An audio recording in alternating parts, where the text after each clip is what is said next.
पत्नी का धर्म क्या है? बोले पति शुश्रूषा, पति के चरणों की सेवा करना। सती मैया यही करती है। अच्छा, एक दिन जानते हैं क्या हुआ? दक्ष को ब्रह्मा जी ने प्रजापतियों का अधिपति बना दिया, अधिपति घोषित कर दिया। और जब प्रजापतियों का अधिपति दक्ष बन गया तो दक्ष के अंदर अभिमान का समावेश हो गया। जब व्यक्ति किसी पदवी पर होता है ना तो उसके जीवन में अभिमान आ जाता है। दक्ष के अंदर अभिमान आया। इसने अपने स्वागत के लिए एक स्वागत समारोह वेरा का आयोजन किया। और नहीं होता है जैसे कोई नेता मंत्री जी जाते हैं, मंच लगता है, भाषण होता है, सब तमाम लोग आकर के बैठे रहते हैं, वैसे दक्ष का भी हुआ स्वागत समारोह में। सब लोग बैठे थे। जैसे दक्ष का प्रवेश हुआ सभा में तो सब लोग खड़े हो गए, लेकिन उसी में भगवान भोलेनाथ बैठे थे। तो भोलेनाथ को तो जानते हैं कि जहां बैठे वहीं लगी समाधि अखंड अपारा, समाधि लग जाती है। तो भोलेनाथ को पता नहीं लगा दक्ष कब आया। लेकिन दक्ष ने जब देखा कि छोटे बड़े देवता सब खड़े हैं और मेरा दामाद शिव बैठा है, मेरा अपमान कर रहा है, तो दक्ष को बड़ा क्रोध आया और मंच पे पहुंच के तुरंत माइक उठाया हाथ में और बोलना शुरू किया कि ऐसे लोगों को सभा में नहीं आना चाहिए जिनके आने से सभा की छवि खराब हो। अब लोग सोचने लगे कि भैया ऐसा कौन सभा में आ गया है जिसे छवि खराब हो रही है। दक्ष ने कहा, अरे ये मेरा दामाद शिव तुम्हें दिखाई नहीं पड़ता? शिष्ट लोगों के संग बैठता तो बैठने उठने का ढंग आता, वो तो प्रेतों के संग बैठने वाला, दिन भर शमशान में रहने वाला, क्या जाने शिष्टाचार कैसे उठा जाता है, कैसे बैठा जाता है। ऐसे लोगों को सभा में नहीं आना चाहिए। भोलेनाथ ने देखा, भोलेनाथ ने सोचा जाने कोई बात नहीं। लेकिन जब दुष्ट को आप अंकुश नहीं लगाओगे ना तो वह दुष्टता करता ही चला जाता है। दक्ष तो बोलते बोलते इतना तक बोल गया कि आज के बाद जो भी शिव को यज्ञ में भाग देगा वह मेरा सबसे बड़ा शत्रु हो जाएगा। आज के बाद कोई भी यज्ञ में शिव को भाग नहीं देगा। अब जब ये शब्द नंदी के कानों में पड़ा तो नंदी से रहा नहीं गया। नंदी खड़े हो गए, तिल मिला गए, बोले हे दक्ष, छोटी सी पदवी क्या प्राप्त कर ली, मेरे भूत भावन भगवान भोलेनाथ का तू अपमान कर रहा है। अरे जो त्रैलोक्य के स्वामी हैं उनका तू अपमान कर रहा है। तूने भोलेनाथ को कहा दक्ष यज्ञ में भाग नहीं दिया जाएगा ना। मैं श्राप दे रहा हूं कि जिस मुख से तूने भगवान को इतनी सारी गालियां दी हैं वह मुख कट करके बकरे का लग जाए। वो मुख क्या हो जाए? बकरे का हो जाए। अब तक उधर से जानते हैं भृगु जी महाराज खड़े हो गए। भृगु जी ने कहा, हे नंदी, ये ससुर और दामाद के बीच का मैटर था, तुमको बोलना नहीं चाहिए था, तुमने बोला, गलत किया। मैं भी श्राप देता हूं कि जितने शिवगण हैं सब पाखंडी हो जाएंगे। अब तो सारे शिवगण खड़े हो गए, बोले हमको तुम पाखंडी कहोगे? अरे तुम जैसे ब्राह्मण जो जजमान की चाटुकारिता करते हो, मैं श्राप देता हूं ऐसे चाटुकारिता करने वाले ब्राह्मण भिखमंगे हो जाएंगे। भगवान भोलेनाथ ने सोचा था कि आया था स्वागत समारोह बेला में, ये तो श्राप समारोह बेला बन गया। भोलेनाथ उठे और सीधा कैलाश पे, क्योंकि भोलेनाथ का एक संकल्प है कि रही मन धागा प्रेम का मत तोड़ो चटकार, टूटे से फिर ना जुड़े, जुटे गांठ तोड़ जा।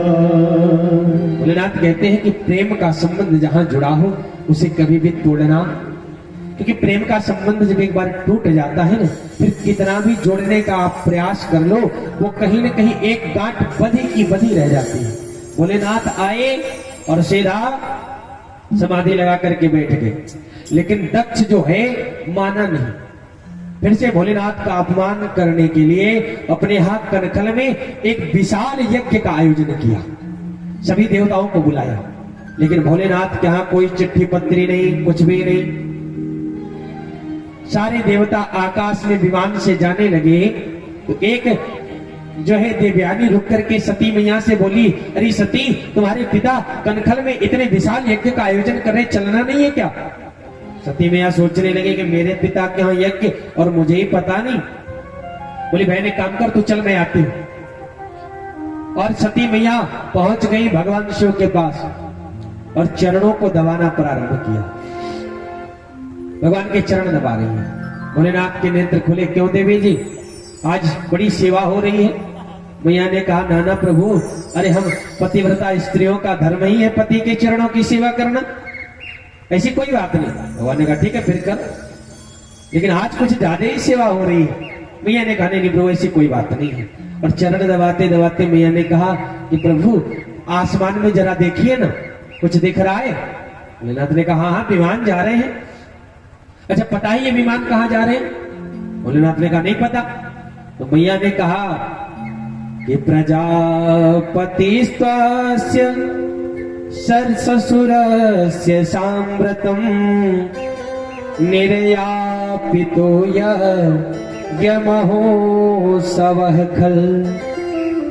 अच्छा एक बात ध्यान दीजिएगा, जब स्त्रियां कभी अपने, वो क्या बोलते हैं, पिता के घर को मैके बोलते हैं ना, जब स्त्रियां कभी अपने मैके की बात करती हैं तो बड़ी अहमता से बात करती है कि मेरे पिता ने ये किया, मेरे भाई ने ये किया, है कि नहीं?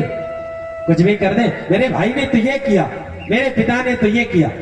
लेकिन आज देखिए सती मैया क्या कह रही है, प्रजापतिस्त ससुरस्य साम्प्रतं। हे महादेव, आपके ससुर कनखल में बड़े विशाल यज्ञ का आयोजन कर रहे हैं, क्योंकि चाहती है कि भोलेनाथ चले।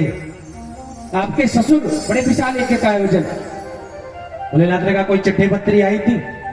मैया ने कहा, आई नहीं थी, लेकिन भिजवाया पिताजी ने जरूर होगा। भोलेनाथ ने कहा, नहीं भिजवाया होगा। क्यों? सारी घटना बताई जो वहां स्वागत समारोह बेला में हुई थी। भगवान ने, भोलेनाथ ने कहा, मेरा कोई उद्देश्य नहीं था तुम्हारे पिता का अपमान करना। वो क्या मेरी समाधि लग गई, मुझे ध्यान नहीं आया, नहीं तो मैं क्या उठ करके खड़ा नहीं हो जाता। सती मैया ने कहा कि आप चलिए ना, मैं पिताजी को समझाऊंगी, मैं पिताजी को समझाऊंगी, आप चलिए। भोलेनाथ ने कहा, सती आवत ही हर से नैनन नहीं सने, तुलसी तान जाए जहाँ नैनन बरसे। भोलेनाथ कहते हैं कि जहां आपके जाने से कोई प्रसन्न न हो, किसी के हृदय में प्रसन्नता न हो, वहां चाहे आसमान से स्वर्ण क्यों न बरस रहा हो, उस स्थान पर जाना नहीं चाहिए। खूब समझाया, लेकिन सती मैया स्त्री हट मानने वाली कहा। सती मैया ने कहा, रे प्रभु, हम 13 बहने हैं और ऐसे अवसर पे ही 16 बहने हैं, ऐसे अवसर पे ही तो मिलना होता है, चलिए ना। लेकिन भोलेनाथ ने कहा, ना देवी, हम तो नहीं जाने वाले, आपको जाना है तो जाइए। सती मैया चल पड़ी। भगवान भोलेनाथ ने सब राम जी के ऊपर छोड़ दिया कि होई है सोई जो राम रचिरा, होई है सोई जो राम रचिरा, होई है सोई जो राम रचिरा, होई है सोई जो राम रचिरा, वो कर तरक बड़ा होएगा, वो कर तरक बड़ा होएगा। होई है सोई जो राम रचिरा का, होगा वही जो भगवान राम चाहेंगे। फिर तर्क और वितर्क क्या करना, भोलेनाथ ने छोड़ दिया। भोलेनाथ समझाते हैं, आप लोगों को भी ध्यान देना चाहिए। देखो, जब गृहस्थी में कहीं ऐसा लगे कि यहां हमको समझाना चाहिए, तो समझाने में जरा सी भी कमी मत छोड़ो, खूब समझाओ। लेकिन जब व्यक्ति आपके समझाने से न माने, परिवार के लोग आपके मार्गदर्शन को न समझे, तो ये नहीं कि जबरदस्ती लगे रहो, छोड़ दो भगवान के ऊपर कि होई है सोई जो राम रचिरा का, परमात्मा के ऊपर छोड़ देना चाहिए। भोलेनाथ ने सती मैया को भेज दिया। लेकिन आज जब सती मैया का प्रवेश कनखल में हुआ, सब लोग प्रसन्न है। आज कनखल में सब, हर एक व्यक्ति प्रसन्न है। लेकिन जानते हैं कनखल में यदि आज कोई दुखी है तो सिर्फ और सिर्फ एक, वो है मां प्रसूति। सिर्फ प्रसूति मैया एक है जो आज कनखल में दुखी है कि सारी बिटियां आ गई लेकिन सबसे छुटकी बिटिया सती नहीं आई। अच्छा, माताओं को ना छोटी संतान से बड़ा प्रेम होता है, छोटी संतान से। आज प्रसूति मैया बार बार सोच रही है, एक कमरे में बैठ करके रो रही है, सारी बेटियां आ गई लेकिन आज इनकी वजह से मेरी सबसे छोटी बिटिया सती नहीं आ पाई है। लेकिन जैसे ही सती मैया का प्रवेश हुआ तो बहनें तो खूब हास्य परिहास्य करते हुए मिली। अरे बहन, वो अपने भोले को नहीं ले आई। एक ने कहा कहीं पड़ा होगा शमशान घाट में मुर्दा की राख पोत करके। एक ने कहा बहन तू आ गई, बस बहुत अच्छा। सती मैया का हृदय तो इतना विदीर्ण हुआ, इतना दुखी हुआ, लेकिन फिर भी मन को मना करके महल में प्रवेश किया। और आज जैसे ही प्रसूति मैया ने देखा कि सती आई, दौड़ करके अपने हृदय में भर लिया सती को कि बिटिया तूने बहुत अच्छा किया, तू चली आई, बहुत अच्छा किया, आ बैठ, जल पी, जलपान कर। सती मैया ने कहा मां मुझे जलपान नहीं करना, मैं पहले यज्ञशाले का दर्शन करूंगी। सती मैया आई, यज्ञशाले में दक्ष बैठे थे हवन कुंड के पास। सती मैया ने प्रणाम किया तो दक्ष ने मुंह फेर लिया। सती मैया को इतना दुख हुआ कि मेरा पिता ही मुझसे मुख फेर ले रहा है। फिर भी मन को मना करके यज्ञशाले की परिक्रमा की, पूरा यज्ञशाला घूमी, लेकिन कहूं न दीख सब होकर भागा। भगवान शंकर का भाग कहीं दिखाई नहीं पड़ा। छोटे देवताओं का है, बड़े देवताओं का है, लेकिन भोलेनाथ का कहीं भी स्थान नहीं देखा। सती मैया ने कहा एक तो मैंने अपने पतिव्रत धर्म को नष्ट कर दिया, पति की आज्ञा का अनादर करके, और आज यहां पे आई थी पिताजी को समझाने, तो ये तो क्या समझेंगे, इसने मेरे भोलेनाथ का अपमान किया है। और अगर अब मैं यह शरीर लेकर के भोलेनाथ के पास गई ना तो मुझे दाक्षायणी कह करके पुकारेंगे, दक्ष की कन्या कह करके पुकारेंगे, और ये दुख मुझसे सहन होने वाला नहीं है। अब यह शरीर लेकर के मैं अपने पति के पास कभी नहीं जा सकती। अच्छा, सती मैया ने आज तक कभी नहीं बोला था, लेकिन आज सती मैया ने बोला कि ऐसाम दुस्ता विराम शंकर पत्यांग नाशम मह्यस्त चिंते।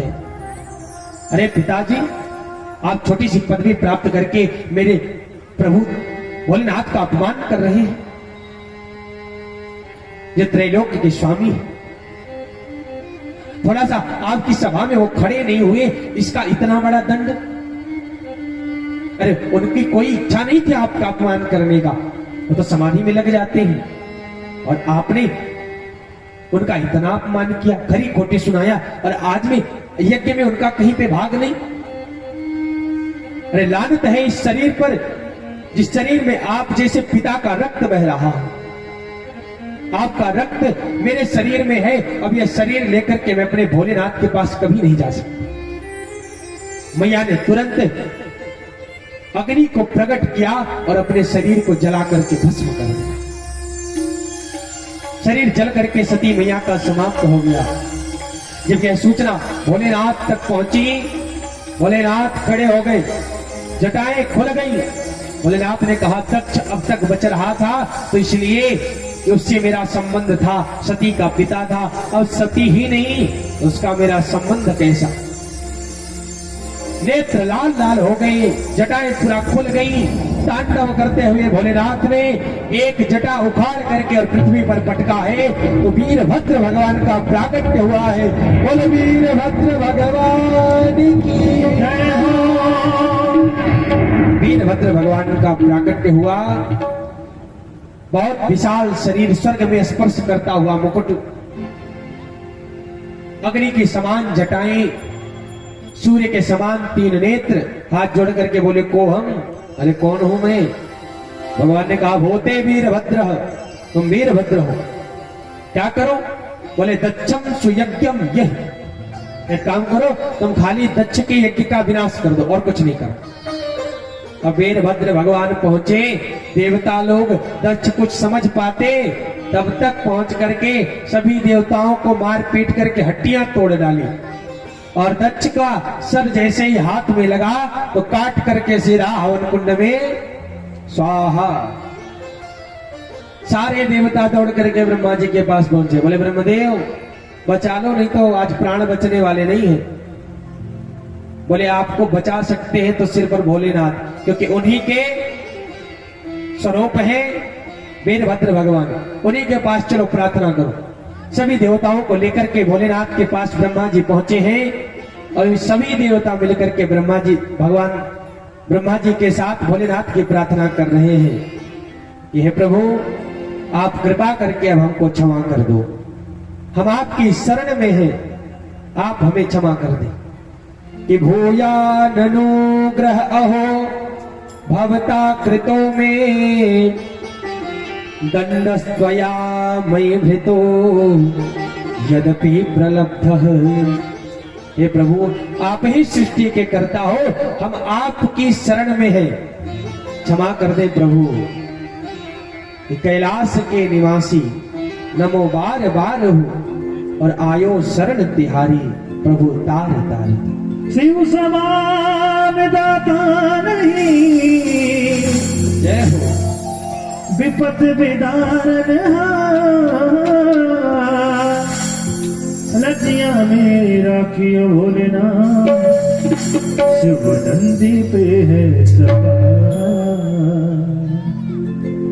कैलाश के निवासी, कैलाश के निवासी, नमो बार बार हो। कैलाश के निवासी, नमो बार बार हो। आयो शरण तिहारी, आयो शरण तिहारी, आयो शरण तिहारी, आयो शरण तिहारी। रघुतार कर तू, कैलाश के निवासी, नमो बार बार हो। कैलाश के निवासी। जय हो। बोलो शंकर भगवान की जय हो।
भक्तों को कभी शिव जी तूने आसरा किया, भक्तों को कभी शिव ने आसरा किया। मांगा जिन्हें जो चाहा वरदान दे दिया, मांगा जिन्हें जो चाहा वरदान दे दिया। बड़ा तेरा माया, बड़ा तेरा माया, बड़ा दातार तू। कैलाश के निवासी, नमो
बोल शंकर भगवान की। क्या बोलना पड़ेगा? और प्रेम से मुस्कुराते हुए। तो सभी देवता आकर के भगवान भोलेनाथ का स्तुति किए और भोलेनाथ तो है ही क्षणे रुष्टा क्षणे तुष्टा, प्रसन्न हो गए। जाकर के दक्ष के यज्ञ को, पहले दक्ष को बकरे का सर लगाया, ये बिना जजमान के यज्ञ कैसे पूर्ण हो, तो बकरे का सर लगा करके और यज्ञ को भोलेनाथ ने पूर्ण किया। बोल शंकर भगवान की। लेकिन यज्ञ तो पूर्ण हो गया, एक दैत्य ऐसा हुआ कि उसने ब्रह्मा जी से वरदान मांगा कि मैं मरूं तो शिव के पुत्र से ही मरूं।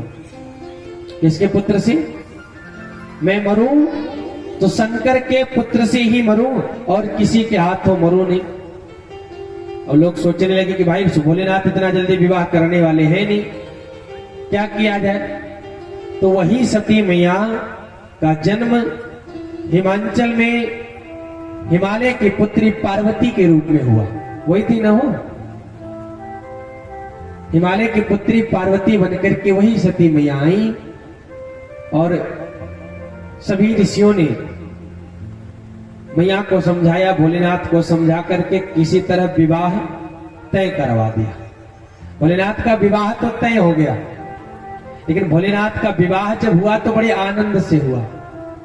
जानते, विवाह तय हो गया, ये हुआ कि आज शाम को 5 बजे बारात प्रस्थान करेगी कैलाश टू हिमालय। कैलाश से हिमालय पे आज भोलेनाथ की बारात जानी है। कितने बजे? 5 बजे। क्योंकि बारात का समय वही होता है कि जिस समय गोधूली बेला हो उस समय दोनों परिवारों का मिलन हो। लेकिन आज तो बारात कभी 12 बजे रात को पहुंचती है, कभी 1 बजे रात को, और सुबह 4 बजे तक विवाह भी पंडित जी संपन्न करवा देते हैं। भोलेनाथ का विवाह होना है आज। अरे सभी देवता लोग जब पता पागे कि भोलेनाथ की बारात में चलना है तो सभी देवता लोग अपने अपने वाहन को खूब नहला धुला रहे हैं। आज खूब रगड़ रगड़ कर साफ कर रहे हैं, खूब नृत्य गान हो रहा है। लेकिन कहां? देवताओं के यहां, भोलेनाथ के यहां कुछ नहीं हो रहा है। विवाह है भोलेनाथ का, लेकिन नाच गान कहां हो रहा है? इंद्रलोक में, देवताओं के घर। और सारे देवता अपने अपने वाहन को आज साफ कर रहे हैं कि बढ़िया से चमक जाओ, तुम पे बैठ करके हम जाएंगे बारात में। विष्णु भगवान अपने गरुड़ को धुल रहे हैं, बढ़िया से नहा धुल लो, सज जाओ। कुबेर भगवान अपने पुष्पक विमान को सजा रहे हैं, चाइना वाली लाइट ला करके लगा रहे हैं ताकि जुग जुग जुग जुग करे, उसमें बढ़िया सजा रहे हैं। यमराज आज अपने काले भैंसे को रगड़ रहे हैं, बोले आज तुमको रगड़ रगड़ के गोरा बना देंगे, तुम पे बैठ करके चलना है। सब सजा रहे हैं कि लगे सवारन सकल सुर बाण विविध विमान, होई सगुन मंगल सुभग करहिया सब देवता अपने अपने वाहन को सजा रहे। क्यों? क्योंकि बारात में जितने सुंदर हम दिखेंगे उतने सब लोग हमको देखेंगे। बारात में लोग इसीलिए तैयार होते हैं ना कि हम ज्यादा सुंदर दिखेंगे तो लोग हमको देखेंगे। लेकिन दुल्हा को आज कोई सजाने वाला नहीं है। नंदी और भृंगी 2 गण हैं भगवान भोलेनाथ के। नंदी और भृंगी ने कहा कि प्रभु अरे आज आपको दूल्हा बनना है। भोलेनाथ ने कहा बनना है? अरे दूल्हा तो मैं हूं ही। बोले दूल्हा तो आप हैं, लेकिन दूल्हा थोड़ा अच्छे से तैयार होता है, दूल्हे को सजना पड़ता है। लेकिन आज देवता कोई दिखाई नहीं पड़ रहे। भोलेनाथ ने कहा अरे अपने से छुट्टी मिलेगी तब तो आएंगे। तो गणों ने कहा कि प्रभु आप बुरा न माने तो हम ही आपको सजा दें। भोलेनाथ ने कहा बच्चों का मन रख लिया, बोले सजा दो, क्योंकि जानते हैं जो आपके पास में रहता है उसे पता होता है कि आपको कैसा श्रृंगार प्रिय है, आपको क्या अच्छा लगता है। अब गण तो भगवान के साथ हमेशा रहते हैं। भोलेनाथ ने कहा सजा दो, और गणों ने सजाना प्रारंभ किया। कि शिव वही ही संभोगन करहि सिंगारा जय शिव शंकर जय भोला शिव ही संभोगन करहि सिंगारा जय शिव शंकर जय भोला जटा मुकुट नहीं मोर सवारा जय शिव शंकर जय भोला कुंदन गुलगन महिरे प्यारा जय शिव शंकर जय भोला मदन विभूति बदने हरि झाला जय शिव शंकर जय भोला नाट सुंदर सिर गंगा जय शिव शंकर जय भोला नयन तीनों पवित्र गंगा जय शिव शंकर जय भोला नयन कंठ सिर माला जय शिव शंकर जय भोला हाथ में नाम के पाला जय शिव शंकर जय भोला त्रिशूल और कमर पे राजा जय शिव शंकर जय भोला चले सहजन बाजनि बाजा जय शिव शंकर जय भोला देव सहजन बाजनि बाजा बोले शंकर भगवान की। आज सारे गण मिल करके भोलेनाथ का श्रृंगार कर रहे हैं। शिव ही संभोगन कर ही श्रृंगारा। कैसे श्रृंगार कर रहे हैं? बोले जो कामदहन के समय जटाएं बिखर गई थी, उन जटाओं को उठा करके गणों ने बांध दिया। बांध करके बोले लो बढ़िया सा मुकुट बन गया। अब मुकुट की आवश्यकता खत्म। एक ने कहा अरे मुकुट तो बन गया, लेकिन मौर कहाँ है? क्योंकि दुल्हा पहचान में ही मौर से आता है। मौर जानते हैं ना, ओ ऐसे लड़ियां लटकी रहती हैं आगे। एक ने कहा बिना मौर के दूल्हा कैसा? एक ने कहा मौर होता कैसा है? बोला होता कुछ नहीं है, बस ऐसे आगे लड़ियां लटकी होती है। एक ने कहा रुको अभी व्यवस्था करता हूं। दौड़ करके गया और पतले पतले सांपों को 15-20 सांपों को पकड़ा और पकड़ करके सबका फन ऊपर करके बांध दिया और ला करके भोलेनाथ की जटा में ऐसे खोस दिया। अब पूंछ ऐसे पतली पतली सी लटक रही है आगे, और ऊपर सारे सांप फन फैला करके खड़े हो गए। एक ने कहा ले मौर तैयार हो गया। भोलेनाथ ने हटा करके कहा ये क्या पहनाए हो? उन्होंने कहा बाबा ये मौर है, मौर है, रहने दीजिए, बहुत अच्छा लग रहा है। भोलेनाथ ने कहा चलो ठीक है।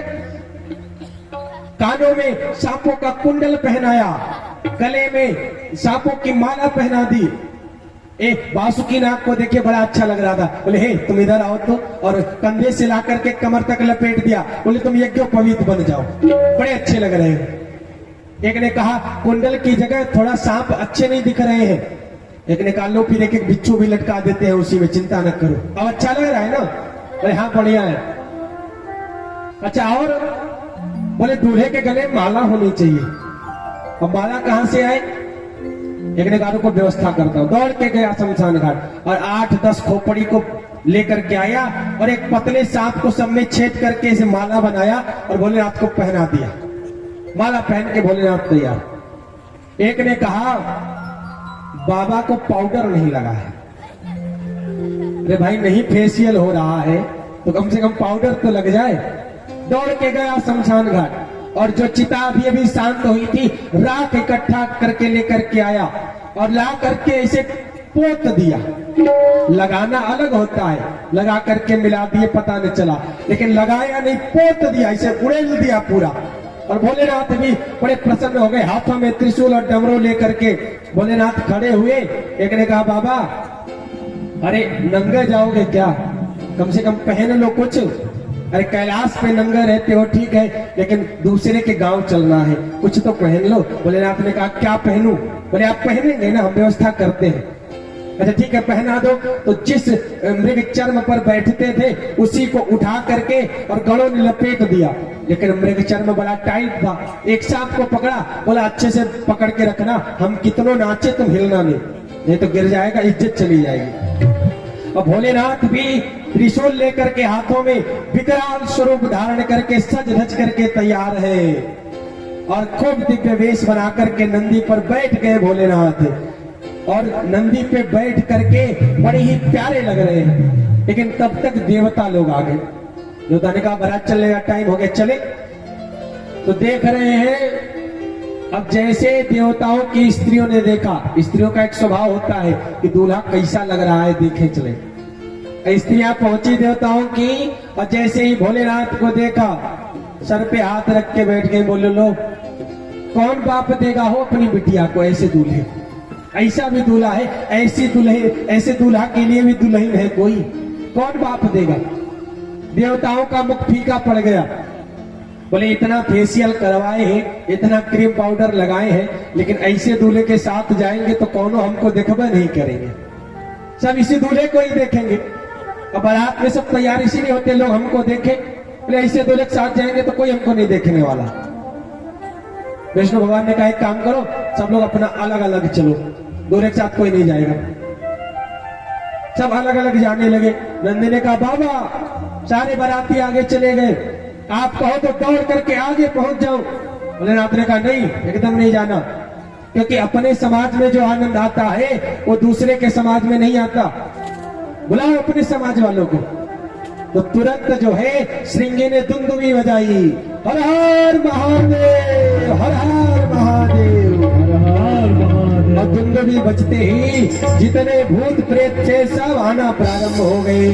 शिव अनुशासन सुन सब आए, शिव शंकर जय भोला, रघुपत जन अंत न बनाए। जय शिव शंकर जय भोला, नाना वाहन नाना वेदा, जय शिव शंकर जय भोला, विजय दान विघ देगा, जय शिव शंकर जय भोला, ओम कहीन विपुल मुख पाहो, जय शिव शंकर जय भोला, पद बन को बहुपद बाहो, शिव शंकर जय भोला, विपुल नयन गौरयन विहीना, जय शिव शंकर जय भोला, कृष्ण पुष्ट को अतित नखीना, जय शिव शंकर जय भोला। कृष्ण पुष्ट को अतित नखीना। सारे भूत प्रेत इकट्ठा हो गए। बाबा ने कहा हे देखो तुम लोग बुरा नहीं मानना, तुम लोग को कार्ड हमने नहीं भिजवाया था। भूतों ने कहा कि हमको वैसे भी कौन कार्ड भेजता है, आज तक कोई भेजा है वो कि भूत देव आप सब परिवार हमारी बिटिया की शादी में आमंत्रित है। बोले हमको वैसे कोई नहीं बुलाता, हमको अकेले ही जाना पड़ता है बिना बुलाए ही। कोई बात नहीं बाबा, आ गए हैं हम। और पता है दुनिया के दूर दूर के भूत आए थे, ये नहीं खाली इंडिया वाले, West Indies, America, Africa, Thailand, Japan. West Indies वाले तो ऐसे आए थे जब तक हंसते नहीं थे तब तक दिखते ही नहीं थे, ऐसे भूत भी आए थे। और बंगाल वाले, अफ्रीका वाले, एक देश के नहीं अनेक अनेक प्रकार के भूत आए थे। और सारे भूतों ने आकर के एक ही बार जय घोष किया, बोले शंकर भगवान की।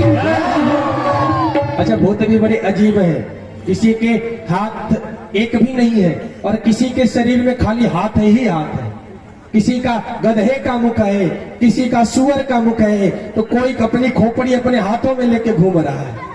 अजीब अजीब प्रकार के भूत। और सब आकर के प्रसन्न हो गए कि चलो आज हम चलेंगे भोलेनाथ की बारात में।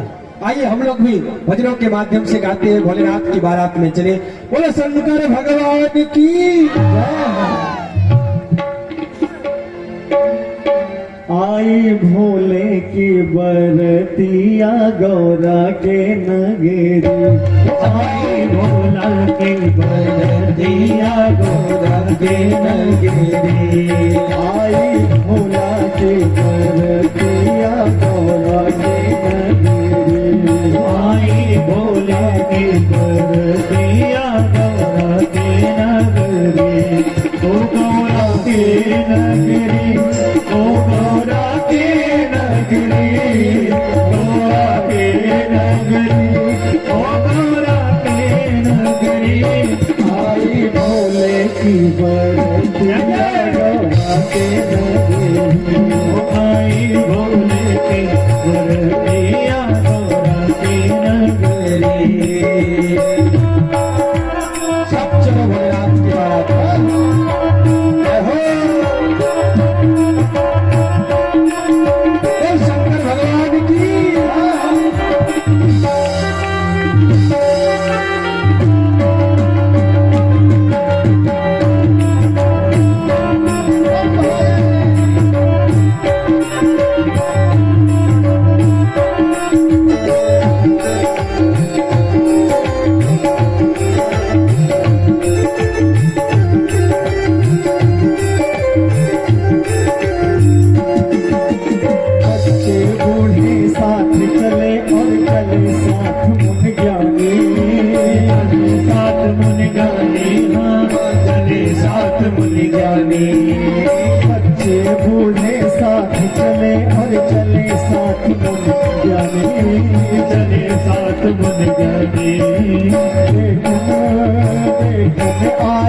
भोले बाबा देखन भोले के बरतिया देखन भोले के बरतिया आई भोले के बरतिया आई भोले की बरतिया गौरा के नगरी।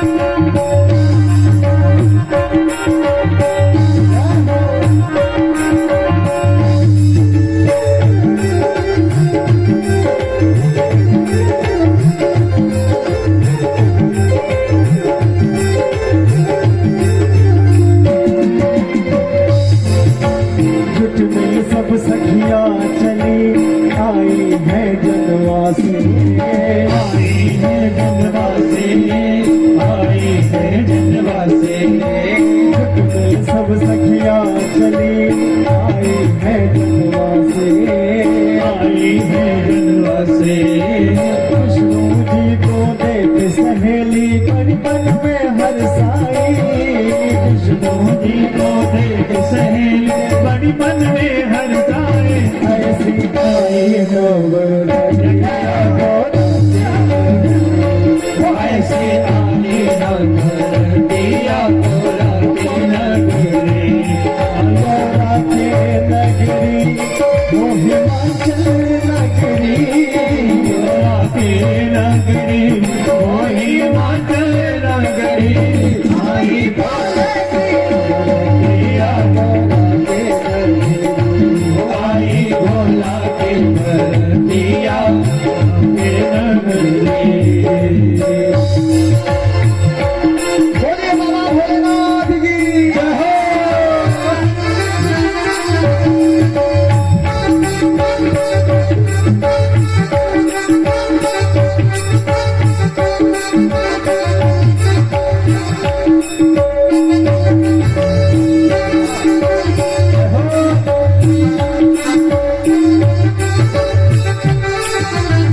शंकर भगवान की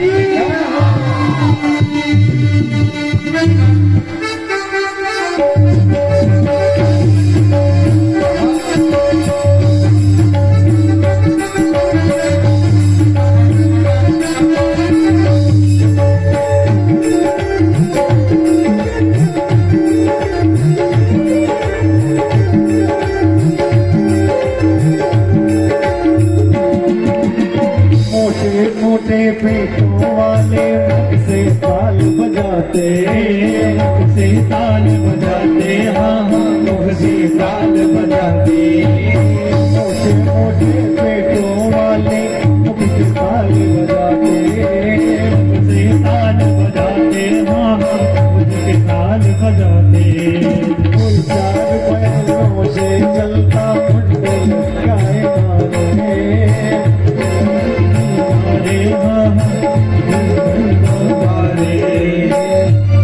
आई भोले की बरतिया गौरा के नगरी आई भोले की बरतिया गौरा के नगरी गौरा के नगरी गौरा के नगरी गौरा के नगरी गौरा के नगरी आई भोले की बरतिया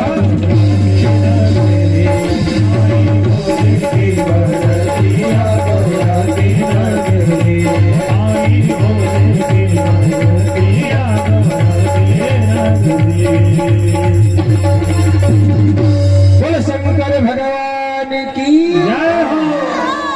अच्छा इसमें बाराती वाले कितने हैं? वो जरा हाथ उठाना तो। बाराती वाले कितने हैं?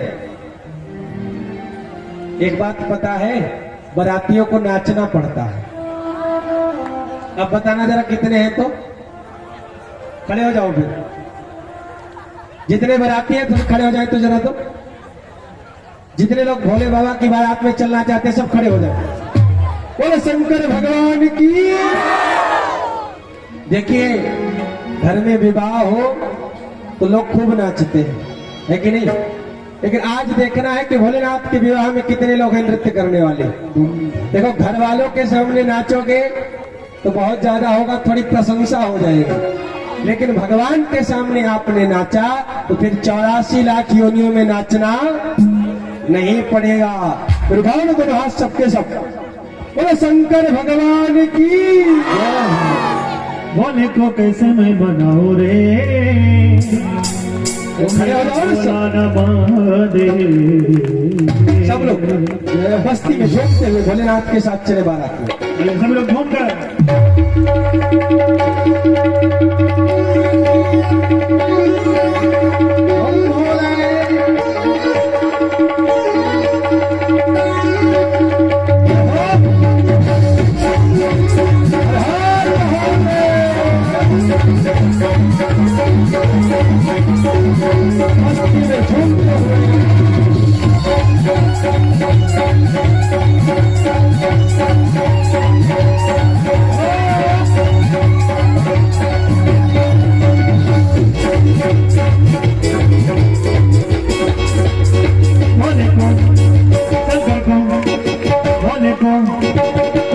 कैसे मैं बनाऊं रे मेरा भोला भोले को कैसे मैं बनाऊं रे मेरा भोला मेरा शंकर नवाले भोला मेरा शंकर नवाले भोला मेरा शंकर नवाले भोला मेरा शंकर नवाले भोले को शंकर को भोले को कैसे मैं बनाऊं रे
जय दोनों हाथ उठाकर सभी लोग बम बम बम बम बम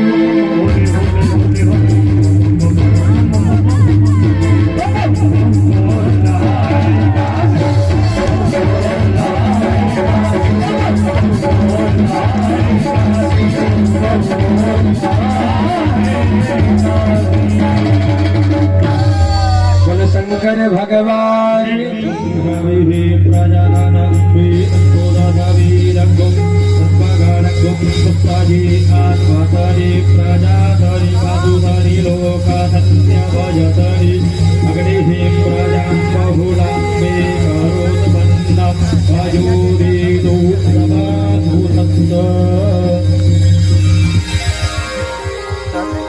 ओम जय शिव ओंकारा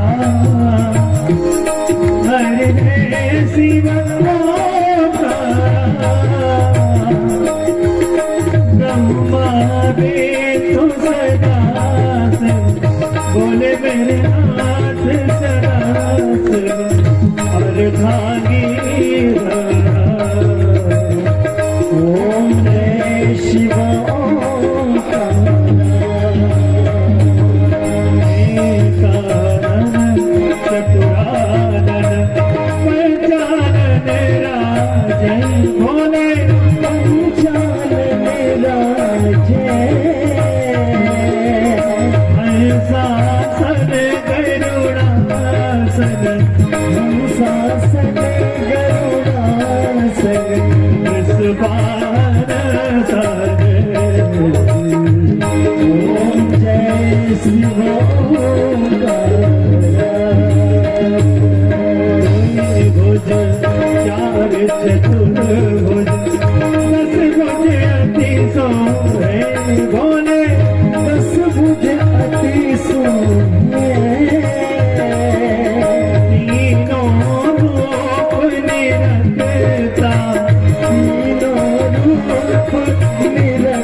शिव ओम जय शिव ओम जय शिव तू सदा शिव बोले मेरे नाथ सदा शिव मरना गीता जय शिव कर्पूर गौरम करुणावतारम संसार तारम भक्तिं तारम नाम